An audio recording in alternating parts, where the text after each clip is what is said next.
And welcome into the Tuesday Tackle here on the second floor of Franklin Hall. It's a pleasure to be along with you and alongside Jonny Becker and Connor Hankins. It's Derek Decker, and we're going to jump right in here to our edition of the Tuesday Tackle. We'll start with IU as we normally do, and gentlemen, we've got a lot to talk about. The Hoosiers are riding high. They're 5-2. Indiana looked really, really sloppy and unconvincing, but it really doesn't matter because Indiana's finally starting to win the stupid games. They beat Maryland 34-28. Thoughts? Indiana's one win away from bowl eligibility.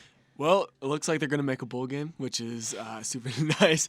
But, I mean, it's possible that they could win 9-10 games this season, which is really incredible thinking last year, they struggled a little bit. But in terms of the Maryland game, again, you said it was a little bit sloppy. Penix goes down. Ramsey comes in, plays all right, what you'd expect from Ramsey, I guess, those little checkdowns. But he, ended up, playing well enough for them to win. But again, we were talking about last week Stevie Scott, how he started to get his wheels going. He started to run, like he was at the beginning of last season, and you're seeing it happen this season too, or coming up now.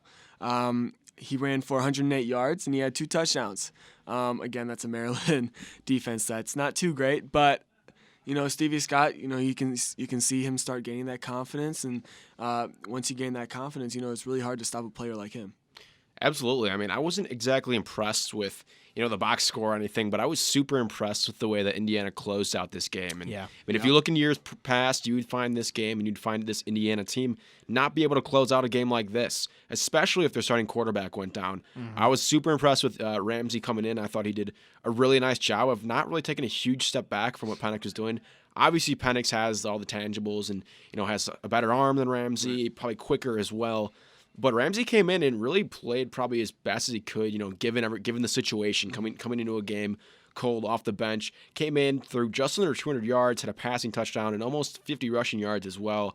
I thought he played really well in this game, and you have to give him a ton of credit because I don't think people realize how difficult it can be to not get the first-team reps all week, come in a game on the road, in a game where, you were the starter last year, you do not get selected to be the starter this year. It's really impressive. In today's day and age, you would see a quarterback like this and a lot of other teams go into the transfer portal and try to transfer to a smaller school. Right. But got to give Peyton Ramsey a lot of credit. I mean, that's showed a lot of heart out there. And for this team right now, I think they're starting to click. I mean, we saw them in this Maryland game. Wasn't the prettiest win like you guys have alluded to. But I think things started to come together. I think the offensive line played a much better game than we've seen in the past couple of weeks.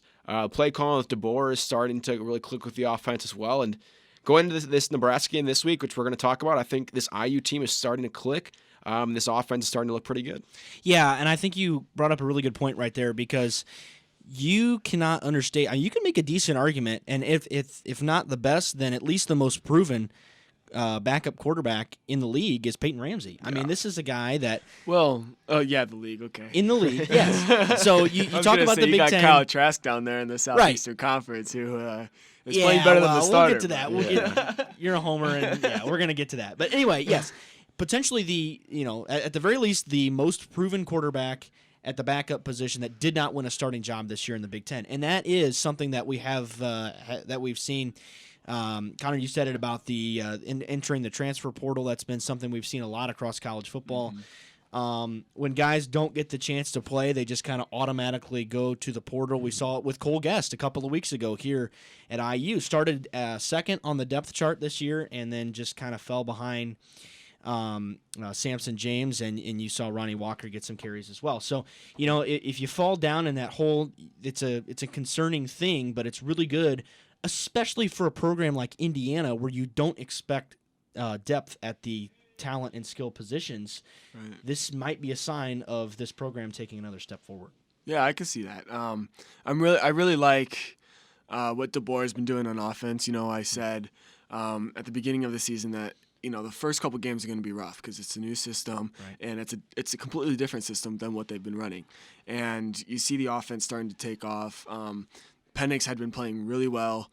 Then he gets hurt, and Ramsey again played really well. So you see this system coming in, and I'm really excited for what's going what's going to happen in the rest of the season, because I really do believe that they could be 9 or 10 wins.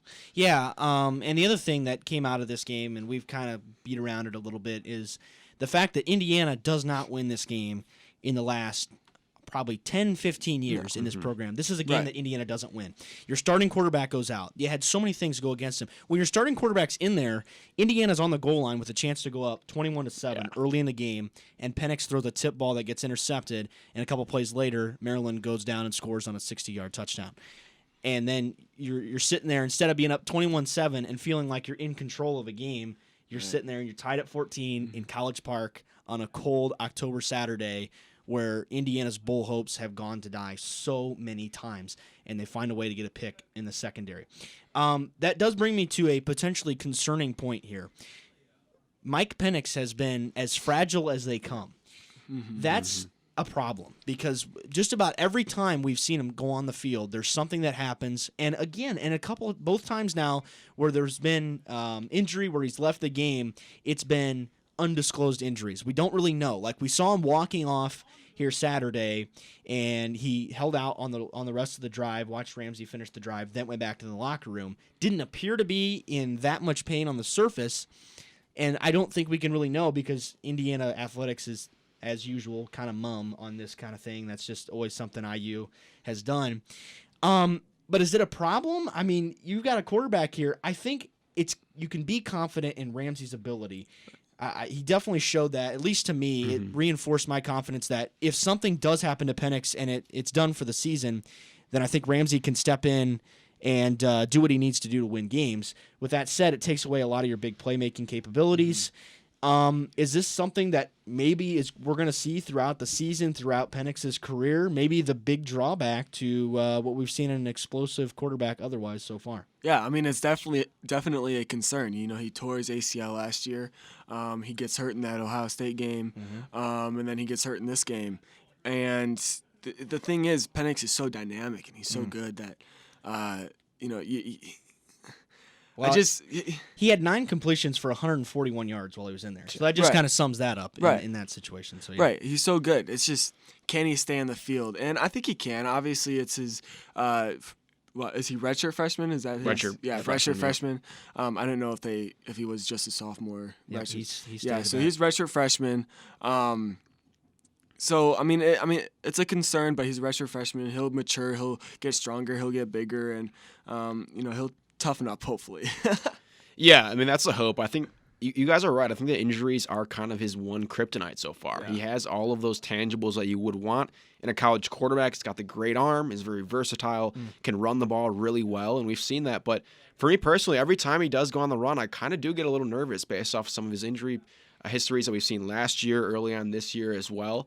And you just need this guy to be in the game, especially because when you look at him compared to Ramsey has that ceiling that is just not near anywhere that Penix has, I think. Penix can really elevate this team to be able to compete with the Michigans coming up, and that's a big game.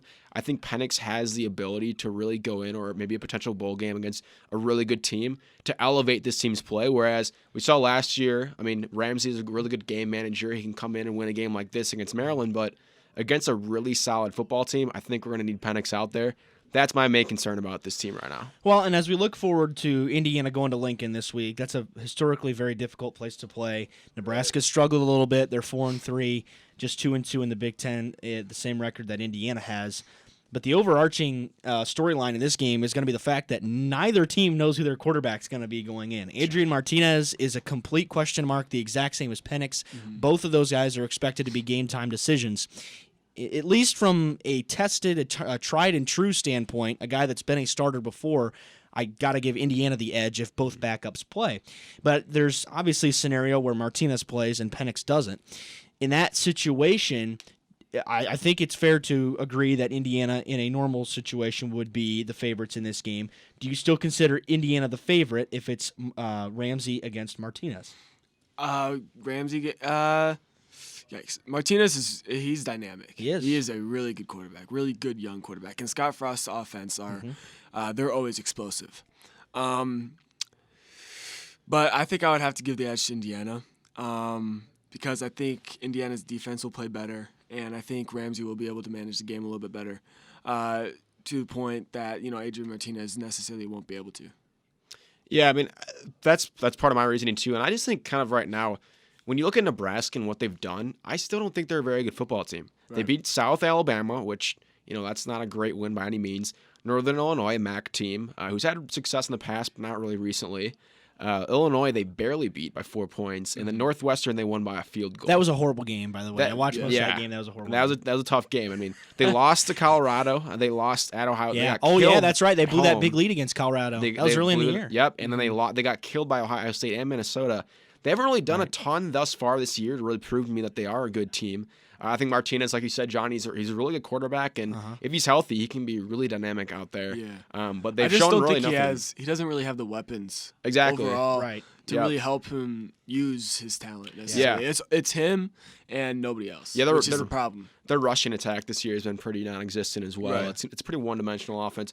So I'd have to agree with Johnny. I mean, I would give Indiana the edge, even if Martinez is playing and Penix is out. Yeah, that's a great point. Indiana has the weapons to compete on the outside. I mean, again, and you talk about at the skill positions, you could make a good argument that Indiana's in the very top echelon in its receiving core at its skills in the league. I mean, it's really impressive what Tom Allen's been able to build so far.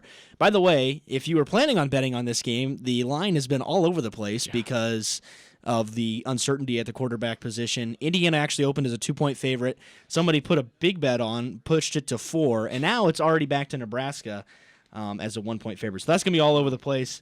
My not advice is to not bet on this game because you're not allowed to make recommendations. So let's just say don't bet on it.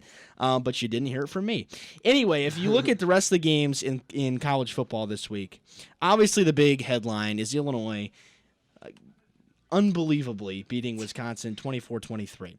Wisconsin went to Champaign at noon, well, actually 11 a.m. local time, and this just had all the qualities of like a stupid, low-scoring Big Ten game at noon, and that's exactly what happened. And Wisconsin's playoff hopes, I think, all but diminished. I would say so. I mean, there's still, at least if they run the table, they've got a couple of quality games left in the Big Ten championship. They'd have to go through Ohio State. They would have to win out and beat Ohio State. Yeah, and I cannot imagine that's going to happen. Right.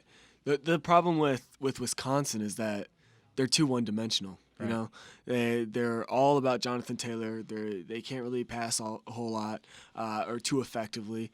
But their defense is always going to be good. So it's possible that they could give Ohio State the run for their money, but I just don't see it. And tough game for Illinois or for Wisconsin against Illinois. I mean, Illinois knew what the problem was, or what Wisconsin was going to do. They were going to run it down their throats, and they stopped it.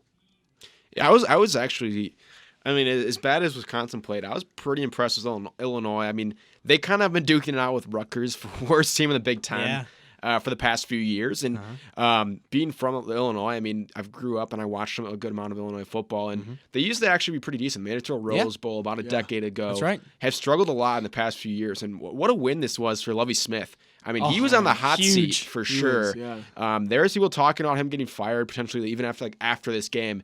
And I think this game might have bought him at least another year probably as a coach. But it's cool to see. Lovie Smith, obviously, coach of the Bears, brought them to the Super Bowl. Coming back in college football, coaching a program that really needed to be rejuvenated. And, this could be the type of win that they could really build off. Not saying they make a bowl game or anything like that, but when you beat a really good team like Wisconsin, that's a win that your program can really tout as being like a signature win. So that was super impressive. I thought it was really cool for the school. I have a lot of friends that go there, so they were all pumped up about the victory. Not really a big football school recently. No. They think they'll be decent at basketball this year, but not a big emphasis on football there. But I agree. I mean, Wisconsin, super disappointing. I think this really all but does it for the college football playoff hopes, not only because you can't have a loss to Illinois, but also because there's no way they're going to beat like an Ohio State in the Big Ten championship if they can't beat an Illinois. Exactly. There's absolutely no chance. I would agree. So great win for U of I. Awful loss for Wisconsin. But I think for everyone that didn't really have a stake in it, it was a pretty cool event. Yeah. Right, and they end one of the longest streaks in the country without a win against the top 10 team. Their last win back in November of 2007, famously beating Ohio State in Columbus. Yeah. So that was a heck of that gets rerun a lot on the Big Ten Network. I can tell you that right now. But yeah, so now, of course, the second longest streak in college football is Indiana, and that was back in the 80s when they beat Ohio State. And before that, I think it's Wake Forest, who their last top 10 win was back in the 40s, I think. So, wow. Yeah. So other than that, but you know what? Wake Forest has been ranked this year, so I really can't rag on Wake Forest. Indiana, hey, before we move on from the Hoosiers, Indiana got one vote in the coaches poll this week. Ooh. And, hey, let me just tell you something. Yeah, okay, this is a step forward for this program. And if Indiana beats Nebraska this week, they're probably going to get close to the top 25. They're not getting in, I don't think. Really? Unless the bottom half of the top 25 completely falls apart this week, and then we have a crazy week of college football, which is always possible. We saw a lot of crazy things happen the last couple of weeks. But I think if they beat Northwestern, which is a 7 o'clock start, if you have not heard, for Indiana's second to last home game, fantastic. FS1, national TV, not really. Who cares? 7 o'clock, a night game. I've been whining about it all year. I finally get my wish, and I'm sure it's going to be a stupid 13-12 football game because that's what you get against Northwestern and Pat Fitzgerald and it's Big Ten West and whatever. Yeah. But guess what? Indiana's got a chance to be in the top 25. They're a couple games away and trying to build momentum going into the daunting task that will be Happy Valley here in the third to last week of the season. In other news, in the Big Ten, Penn State downs Michigan 28-21, further solidifying Jim Harbaugh's coffin, potentially. Right. It does further solidify the narrative that he simply cannot win big games, and Penn State, while Michigan made it close, appeared to be in control for the majority of that football game. Yeah, and I really like Penn State. I really like this Penn State team. Their quarterback, that Clifford kid, man, he can throw the ball, and he's accurate, and they can run the ball. They got good enough defense, and honestly, I think Penn State could rival Ohio State this year in the Big Ten in terms of championship. But obviously it's going to be tough because Ohio State is the best team in the country, according to my standards at least. But again, I really like Penn State. This Michigan team, it looks like they're just down. You know what I'm saying? Like, it's Jim Harbaugh. The good Harbaugh. Yeah, the good Harbaugh. Jim Harbaugh. I mean, he hasn't lost the team, but it's like they're just kind of playing throughout the motions. It seems like, at least when I was watching the game. The one thing I will say about Michigan, obviously though that was a kind of a must win for them for any type of playoff hopes to keep alive. I thought they did a better job in this game compared to the Wisconsin game, or at least trying to come back. At least, they were probably not going to win. They made it pretty close. Yeah, it was 21-0 that Penn State lead pretty early in the ball game, and that was kind of similar in the Wisconsin game. And they seemed like they just gave up. But in a tough place to play like Happy Valley, one of the toughest in the country, I at least was a little impressed by how they were able to come back and make it a game. But in terms of Penn State, super impressed with them. I think them against Ohio State is going to be an awesome game coming up pretty soon here. Like you said, Johnny, Sean Clifford, 3 TDs in the game. I thought he looked really good. And that defense, like you said, they did enough to get that win. It's always tough when a team comes back from 3 touchdowns and really makes it a game. You really got to maintain your focus. But Penn State, it seemed like they're a pretty well-coached team. Obviously, Franklin, what he can do there with the program. But, when they play Ohio State, that's going to be a very tough game. I think they're going to have to get the running game going a bit more than they did in this game and try to be a little bit more multi-dimensional in their attack. But overall, really impressed. Penn State and their whole community. I mean, that's a tough place to play. Oh, yeah. That whiteout. That was whiteout. It's really something like – there's only a few places in college football that get that loud in that setting, and that says a lot. It does. There's the Ohio State game. Do we know if that's where that's being held? Because that could be pretty crucial. So that Ohio State game is in Columbus. It's the second to last week of the season, and it's in Columbus. Remember, when the last time Penn State pulled this upset, it was in Happy Valley when they had the blocked field goal and they ran it back and they still didn't make the playoff. I think I saw there's an anniversary of that 3 years ago. Yep. Yeah, because it was actually It was, if I recall right, actually, now that I'm thinking about it, I think it was the same night the Cubs won the pennant. That would be right. I believe I was watching that in the hotel room in Chicago, if I remember right. Ago. So, yeah.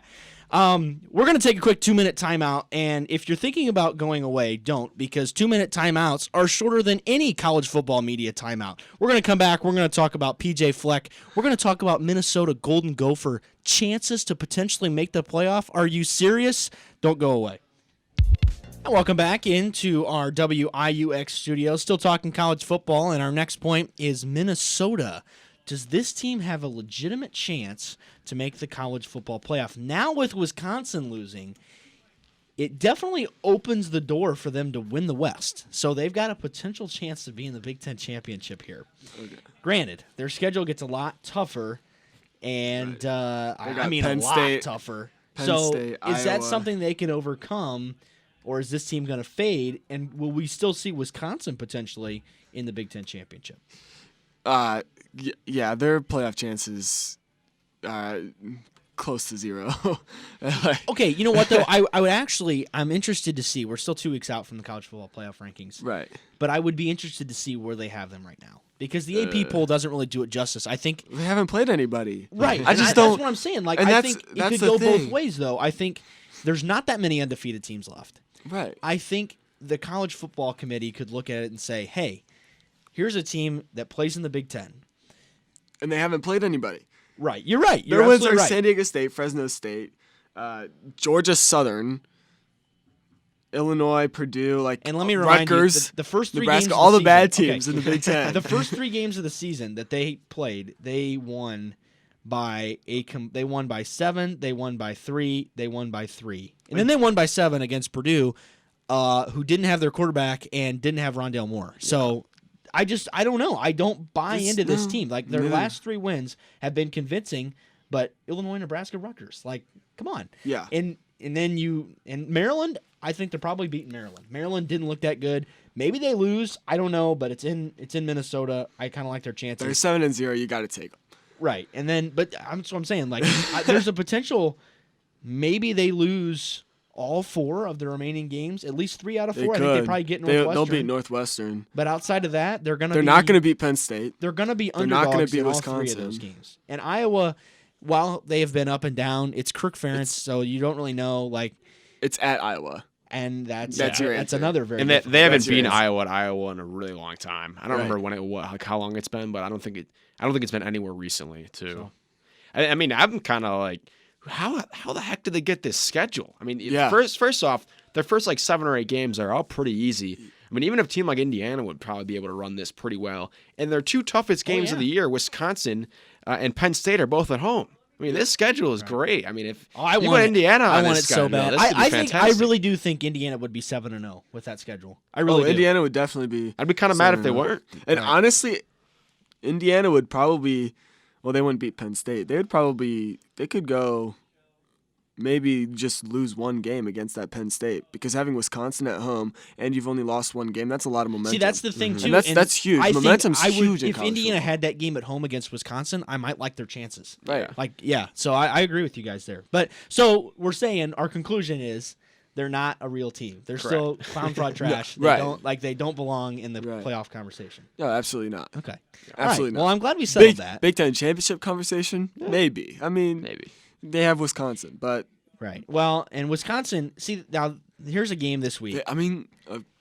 Illinois just beat Wisconsin. Well, but So here's it's a game like- this week that Wisconsin has a chance to. I don't really know what they could do, even if they go into Columbus. Let's say they go into Columbus and win this week. Okay, this game just lost all kinds of luster because you're talking about probably eliminating, potentially at least we would expect a rematch going into the Big Ten championship, but maybe eliminating one of the 2 Big Ten teams contending for a playoff spot. What does it mean now if Wisconsin wins this game? And we've seen this scenario play out so many times. That would be Ohio Does this State's screw the loss. Big Ten again? It would. Yeah. You think it screws It the Big Ten? 100% would. If Ohio State loses this game at home, do you think Ohio State still has a path to the playoff? I think Go ahead. there's still a possibility that they make it in with 1 loss, and we've seen them make it in with 1 loss, and But we've also seen them get screwed. we've also seen them get screwed over. Obviously, if you're Ohio State, win the game and nothing, you're fine. But if they lose, I mean, I would say they would still make it because Wisconsin is a good football team. They just had a hiccup. Maybe. Maybe, yeah. I mean, maybe they could get absolutely clapped by Ohio State, but yeah. I mean, I could still see them making the playoffs with 1 loss. Okay.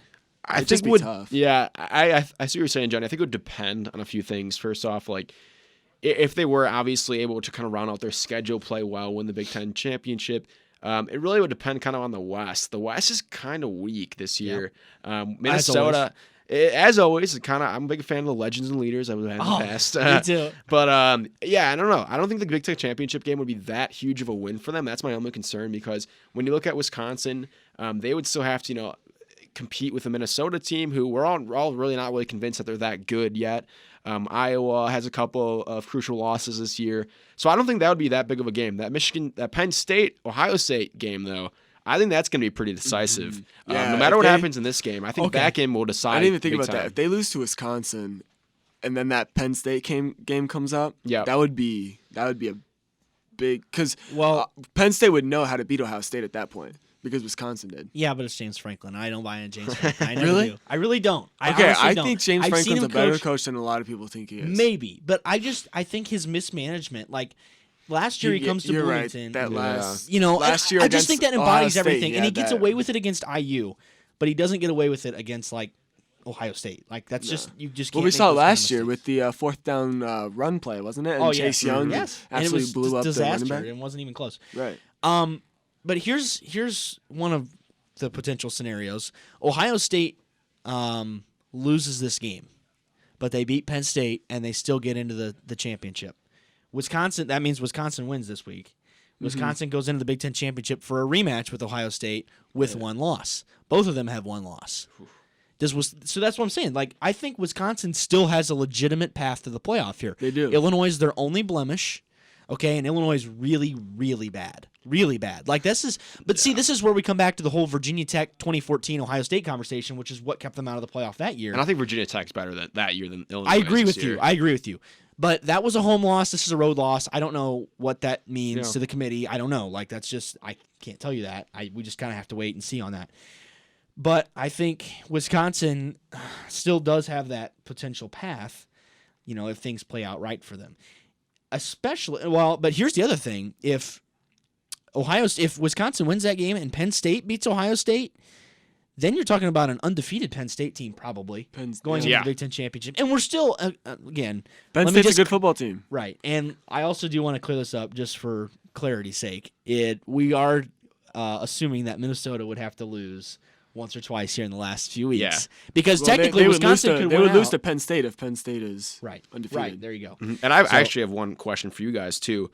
Say we see a 2-loss Wisconsin team that would take Minnesota losing a few games, make it to the Big Ten. So assuming Wisconsin loses Ohio State, then finish things up, and then they play Penn State. Say Penn State runs the table, goes undefeated in the Big Ten championship.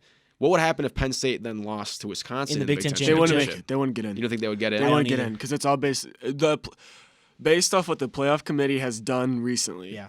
And in the past. I'm on board with that. It's all based around recent events, right? Yeah. So it's how you're playing at the most I hate that. crucial time, which is the end of the season. Here's why. Okay.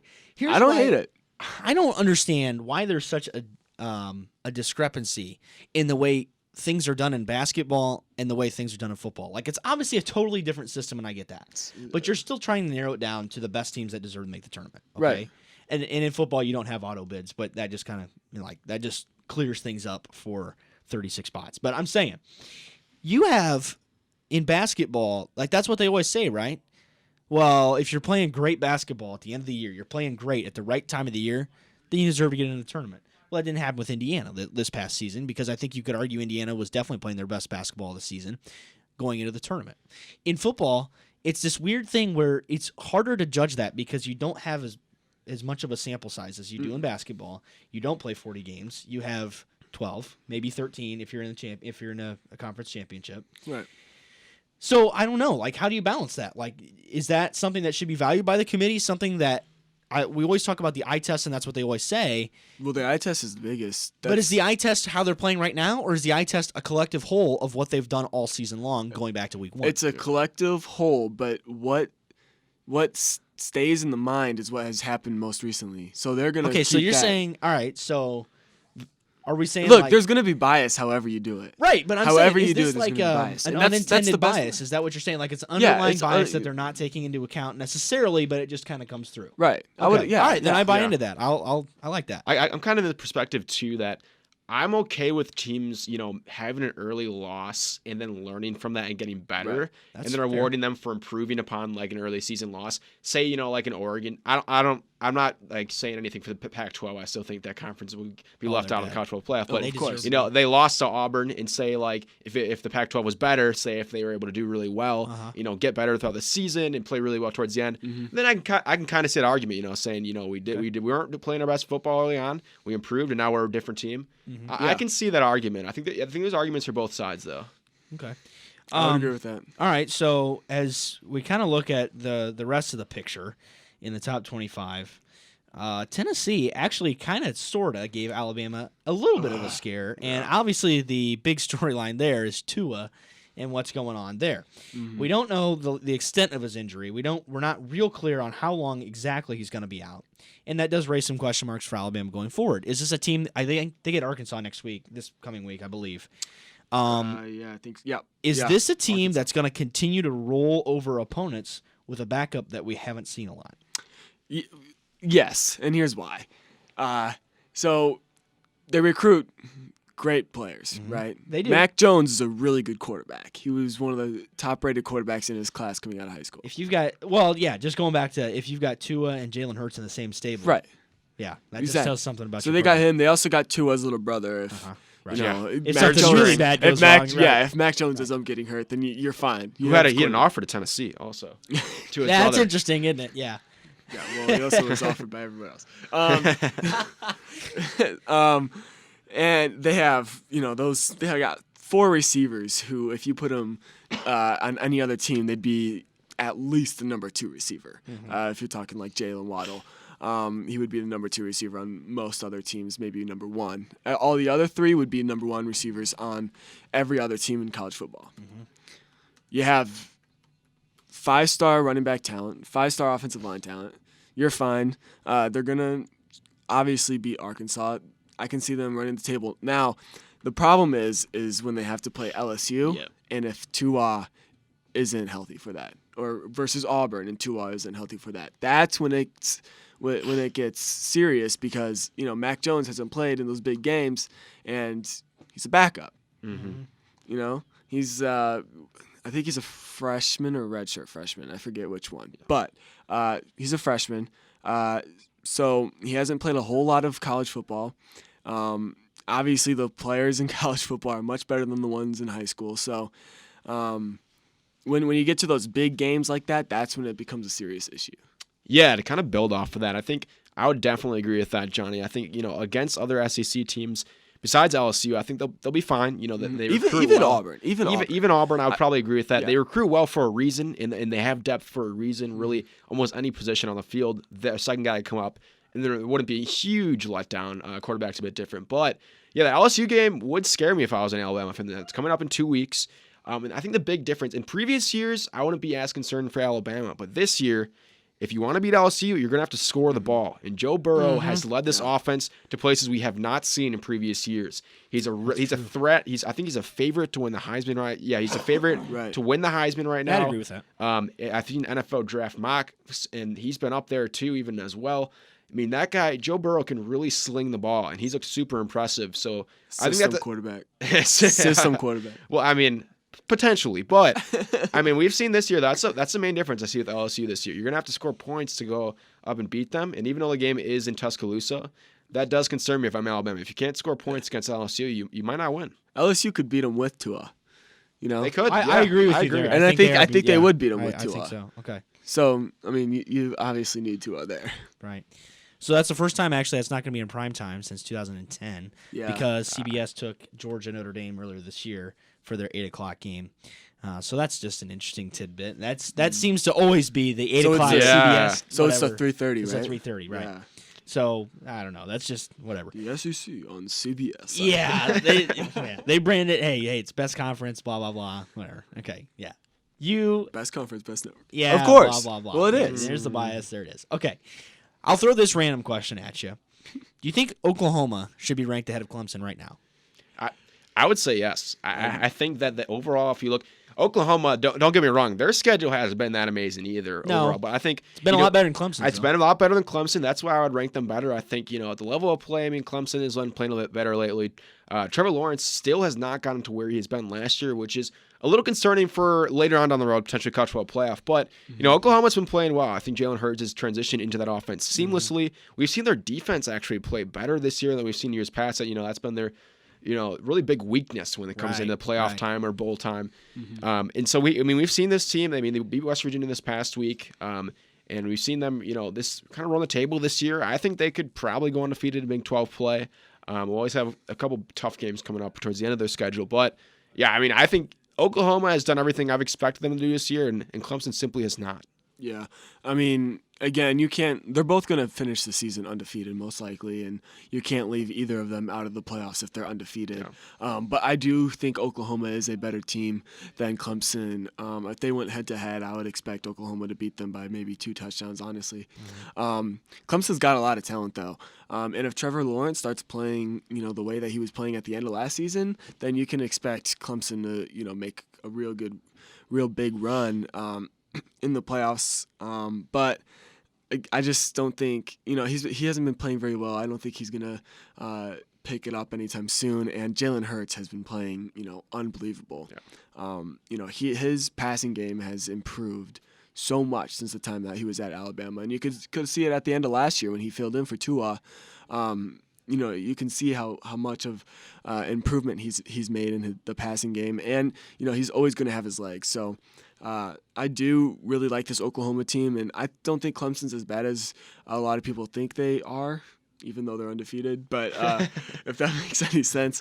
But yeah, I mean, I think Oklahoma is a really good football team, and I can see them making a run into the playoffs. Okay, so we've talked about how good we think Penn State is. Let's quantify that a little bit.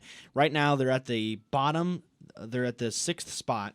In that, upper echelon of the 6 undefeated teams at the top. Where do you think they fit in to that right now? And I'll remind the listeners that Penn State's wins have been quite convincing. They beat a Maryland team that has struggled, but they took care of them 59-0 on a little bit of a trap game on a Friday night. And they just beat Iowa and Michigan, both ranked in back-to-back weeks. Won them on the road, including a good win against Pitt, who has also looked good. They had that good upset win against UCF earlier this year. They beat them 17-10 back in week 3. So where does Penn State fit into the mix here? Right now they're ranked 6th, and that comes behind Alabama, LSU, Ohio State, Clemson, Oklahoma. Where do they fit into that mix? They're probably right where they need to be. You think so?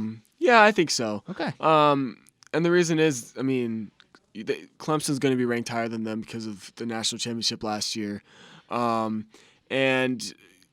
I think we really don't know about Penn State, really.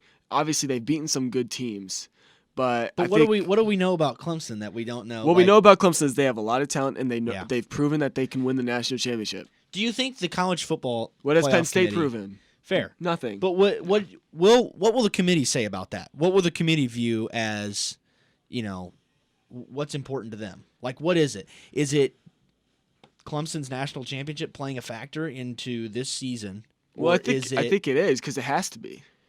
You think so? I think it does. Okay, but because they didn't really lose too many players. No, but it should be. Like, if we're talking about the eye test, to me, and I've watched several of both teams' games, I think Penn State looks better than Clemson right now. Yeah, but Clemson struggled last year too. They did, but Penn State hasn't struggled really. I mean, the Pitt game was the only game they struggled, and that's a good Pitt team that you're talking about here. Other than that, they've had not that many problems. They did a nice job, a really quality win at Iowa last week. Yeah, that's a tough That's win, a too. really good win. I think that's going to come. It is good. I think that's going to everything's going to be cleared up when Penn State plays Ohio State. You're right. Everything's going to be cleared up. We're going to see if Ohio State is legit, and we're going to see if Penn State is legit. But then, if we weren't talking about hypotheticals, then we would not have any content for this program. So that's why we talk about the hypotheticals that we do. So this week you've got Wisconsin, Ohio State. We've already talked about that. Yeah. Auburn, LSU, big game in the SEC. Playoff implications galore. LSU is going to absolutely dominate that. Well, game. then that puts Auburn completely out of conversation for the rest of the season. Right. Penn State, Michigan State has a little interesting flair to it. That's maybe Penn State's got a really difficult schedule. They just really do. Drawing Iowa in one of their crossover Big Ten games really kind of blows. But they took care of them. So that's a quality win. It just looks better for them at the end of the season if you can win those games. And then, of course, Notre Dame, Michigan.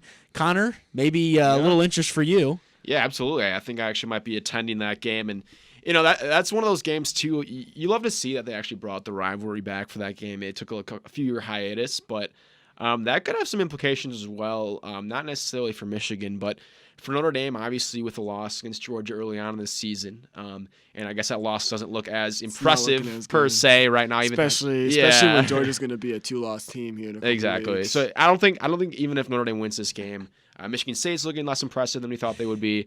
Georgia as well. I don't think it will have a huge impact, but you never know. I mean, things could happen. Teams in front of them could fall down. And when you look at Notre Dame, I mean, it's a pretty big game for them, especially when you go into Ann Arbor in a very tough place to play. I think it's gonna actually be a pretty solid matchup. I don't know what the line is on that game, but I think it should be pretty close. Yeah. Yeah, that's going to be a really, really good game. I think Notre Dame and Michigan are probably on equal levels as far as talent and, just like overall, like who's better and whatnot. I do think that Notre Dame will probably get that win. Again, I just think that the Michigan team is starting to get down on themselves. That'll be three losses, and to me, this game means way, way more to Notre Dame than it does to Michigan. Right, because really, to Michigan, they don't really matter at this point anymore. Like they really don't. And Notre Dame's still got a legitimate shot at the playoffs. So, right. I mean, as far as playoff implications go, it obviously means a lot more to Notre Dame needs to win this game. Yeah, that's true. If they lose, they're out. Tough place to win, without a doubt. We'll do some quick hits here on the NFL, our lightning round, as we do at the end in the last couple of minutes each week. Chiefs beats Broncos 30-6. Patrick Mahomes, though, is the story there. He hurt his knee in that victory in a pileup near the goal line. Andy Reid said, "Hey, we don't really know if he's going to be available this Sunday night or not. It would be, quote, a stretch for him to be calling plays, but not out of the question that he comes back in 2 weeks. Can they beat the Packers without Mahomes?" No, they cannot. The reason why is because Aaron Rodgers has been playing like MVP level Aaron Rodgers, and MVP level Aaron Rodgers is almost unbeatable. Yeah, Colts beat the Texans 30-23. Really important game in the AFC South. May go a long way in determining things the way the AFC South shakes up at the end of the season. ESPN has the Colts at 13th in their power rankings. Is that fair or foul? That legit? Is that okay? Because they were 15th coming into last week. They beat the Texans. They have quality wins. They're still behind the Cowboys. They're still behind the Chiefs, and they're still behind the Texans. Is that okay with you? Do you think the Texans are a better football team after seeing this past weekend? Like, explain to me why ESPN thinks they're cool for putting the Colts 13th in the power rankings. Yeah, I don't understand that at all. I think the Colts are playing really good football right now. Jacoby Brissett has played really well. And I mean, for a team that lost their quarterback a few weeks before the season, they've been able to do just about anything you could ask for a team in that type of situation. The defense is starting to play a lot better. They're getting some key guys back on the defensive side of the ball. I think they should be top 10. I'd have to look at all the teams as kind of exactly where I would put them. But, I mean, they're probably going to win their division. They're probably one of the main threats to the Patriots in the playoffs. I think you got to have them at least in the top 10. That's my next question real quick. Do you think that the Colts are the biggest threat in the AFC to the Patriots right now? The biggest threat? I don't know.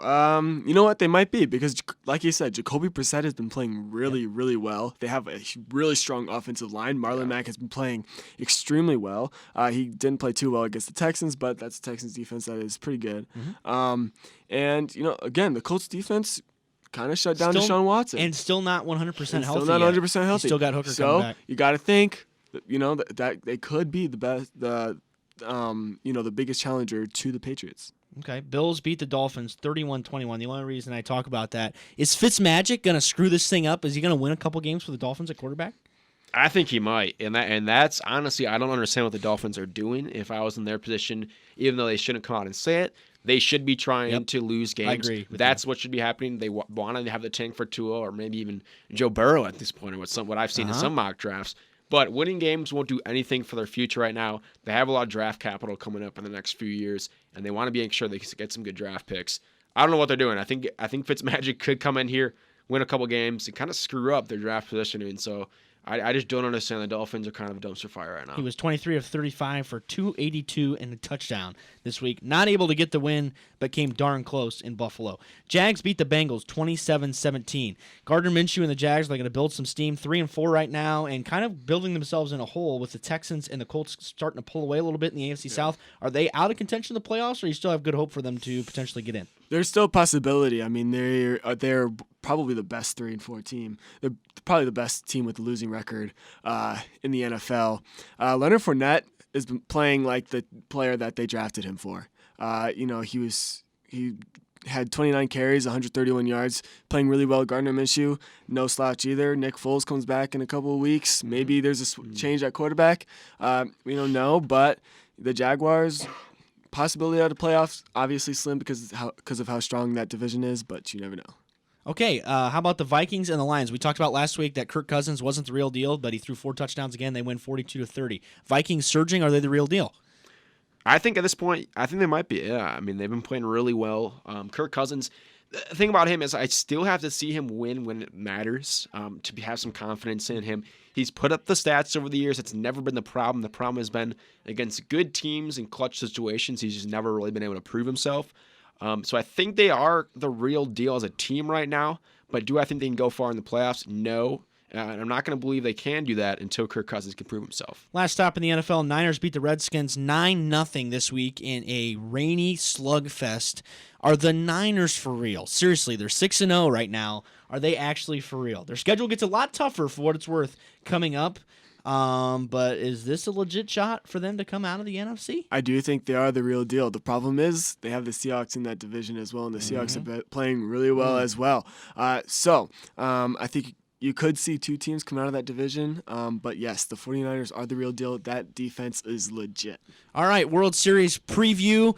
We got the Astros and we got the Nats. Who do you like, Connor, in the World Series? Yeah, I just want to remind us this is my World Series matchup that we saw on this show. Yeah. I actually am going to go with the Nats. I think, the Astros are a really good team. They are. Have an incredible rotation, but it is very hard to win a World Series 2 times in a row. That's why we don't see it. They got back, that's fine. And I think that they're a really good team, and on paper they probably look like they have the edge. But there's something going on with the Nats. I think when you look at this pitching matchups they have, we've got Strasburg, Scherzer. Fantastic matchups. They're insane. Fabulous matchups. And then pair that with, Verlander, Cole, Greinke from the Astros. I mean, it's going to be one of the best pitching matchups. I think you have to go back like 50 years to find the award equivalent of the type of pitching matchup we're going to see. So if you like really good pitching, and especially pair that with the playoff baseball they're using that seems to not be going as far, you're going to see some low-scoring games, but it's going to be a really, really good series. I'm going to give a slight edge to the Nationals. I think they just have something going for them right now, but my only concern for them is they've been off for kind of almost too long at this point. But overall, going to be an awesome series. Astros definitely have the edge on paper. I like the Astros in 6. Although I like to say I'm definitely rooting for the Nats. I'd like to see the Nats win. With that said, the Nats offense before the break was smoking hot. Keep that in mind going in. Game 1 tonight, Game 2 tomorrow. Going to be fantastic playoff baseball. I got the Astros, by the way. You like the Astros? Astros in 7. Okay. Oh. Well, that's a quality opinion. We'll revisit that next Tuesday. Thanks for joining us on behalf of Jonny Becker, Connor Hankins. We're missing Aaron Conamaccio today, but on behalf of him as well, and our sports director, Mark Timko. This is Derek Decker saying so long and God bless.